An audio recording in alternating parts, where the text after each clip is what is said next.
So Shabbat Shalom, everybody. So, this Shabbat, we pause in the reading of our weekly Torah readings because of Passover, because of Pesach.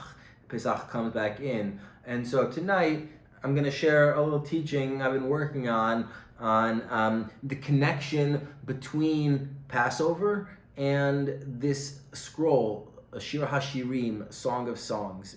Each holiday gets one of the 5 scrolls attributed to them, and Passover gets Shir HaShirim.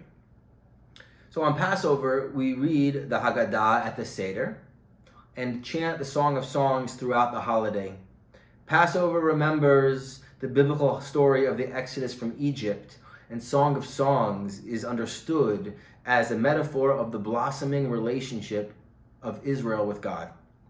However, in our Haggadah, if we noticed, Moses is not mentioned once, and similarly, God is never mentioned explicitly in the Song of Songs.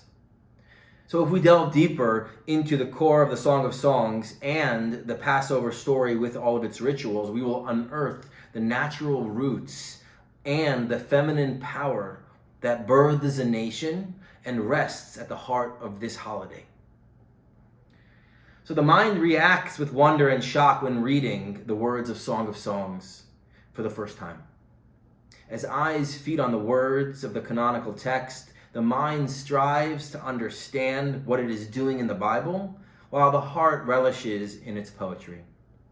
The song is a multi-vocal erotic escapade full of longing, union, and exotic verdure. The main players are a young woman and her lover. It's a custom to read Shir HaShirim, the Song of Songs, before Shabbat and on Pesach and on Passover. It might be thought that such a text has no place in the Jewish canon, to which Rabbi Akiva would say, all the scriptures are holy, and Song of Songs is the Holy of Holies. The roots of the Passover holiday have been layered with rabbinic interpretation as we have been studying, to connect it to the biblical narrative of the Exodus story. However, in addition to its place in biblical history, Passover may in fact have terrestrial and agricultural roots, as noted by Rabbi Arthur Waskow, who teaches us that many scholars believe that Passover is a fusion of 2 earlier festivals, one for shepherds and one for farmers, that welcome the spring in 2 different ways. As the month of lambing begins in the flock, the shepherds may have celebrated the flock's fertility by sacrificing a sheep, smearing its blood on the doorposts of their tents, and dancing and skipping. Pesach. Pesach actually can mean skipping around a campfire. And for the farmers, in preparation for the harvest of barley and of wheat, they may have cleared out all of their homes and storehouses of all the chametz, the sourdough, the starter dough they used to make bread rise. It may have felt right to them to celebrate the new crop by starting over. Not only starting over for the year's new crops, but starting over in their history by eating the most ancient bread of all, the flat unleavened bread that was the beginning of the farmer's food. In this light, Passover is a celebration of birth and rebirth, birth of animals and rebirth of vegetation. Appearing in the spring, Passover celebrates the exodus from winter and the growth of new life out of hibernation. The Song of Songs language is also replete with natural metaphors that enhance this springtime holiday.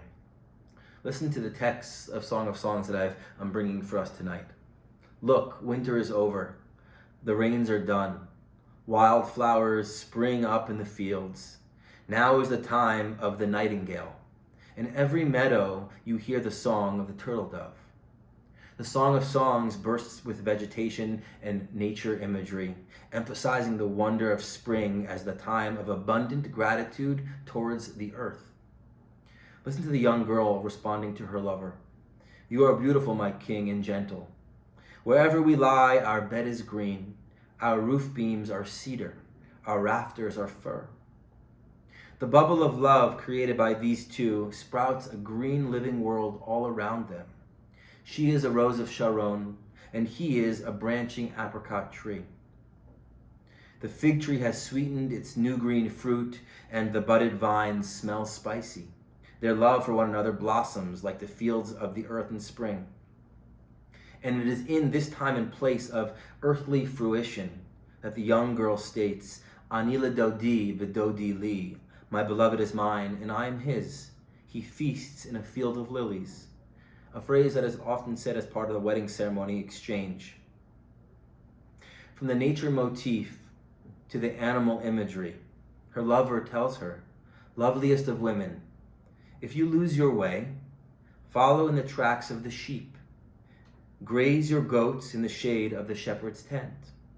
My love, I dreamed of you as a mare, my very own, among Pharaoh's chariots.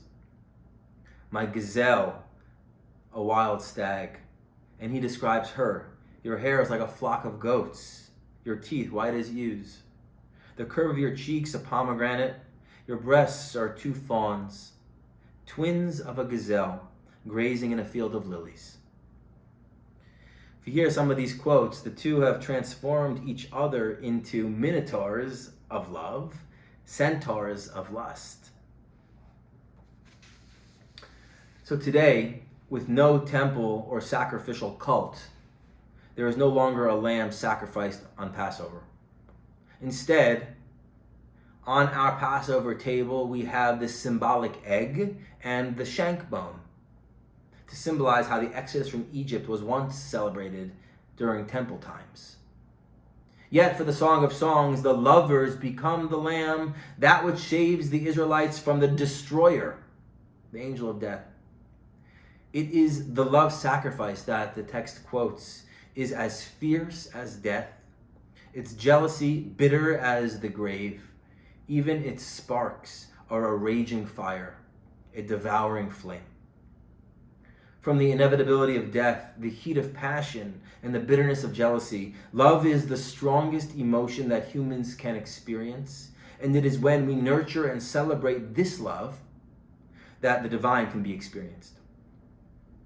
The Song of Songs is primarily written from the point of view of a young woman, the Shulamite, who guides us and teaches us about love and union. And it is in Passover narrative that celebrates the women as our protagonists and our heroines. When the young woman of Song of Songs talks of her love interest, she poses, I had just passed them when I found my only love. I held him. I would not let him go until I brought him to my mother's house, into my mother's room. Traditional biblical lingo would tend to discuss the father's house. Yet here the woman assumes the prominent role. The patriarchal society that permeates the biblical narrative is supplanted here with the feminine. The young woman implores of her female counterparts, daughters of Jerusalem, swear to me by the gazelles, by the deers of the field, that you will never awaken love until it is ripe.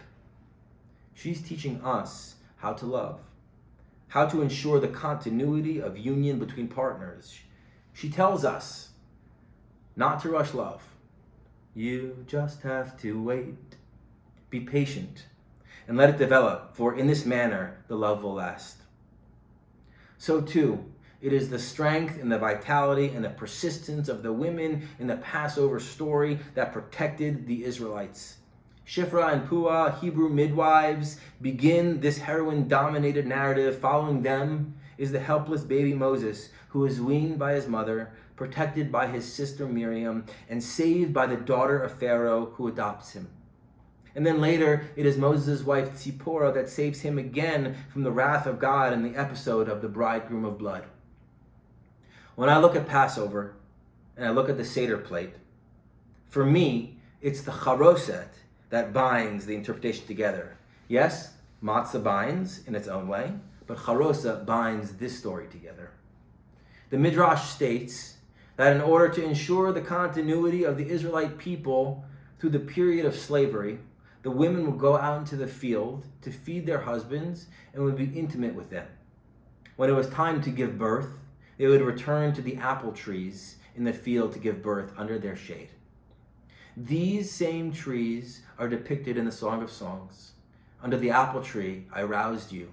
It was there your mother conceived you. The charoset can be composed of, but not limited to, apples, honey, cinnamon, figs, wine.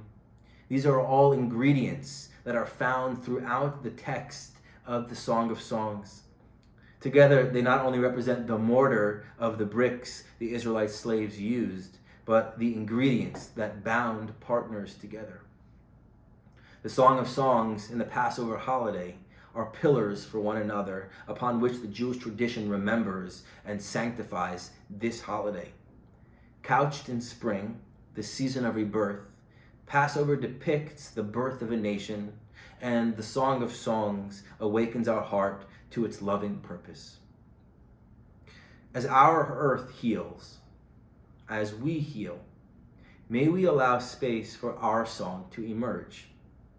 And as we slowly take leave of Passover, may we add our song to the timeless Exodus melody of rebirth and allow the Song of Songs to harmonize it all.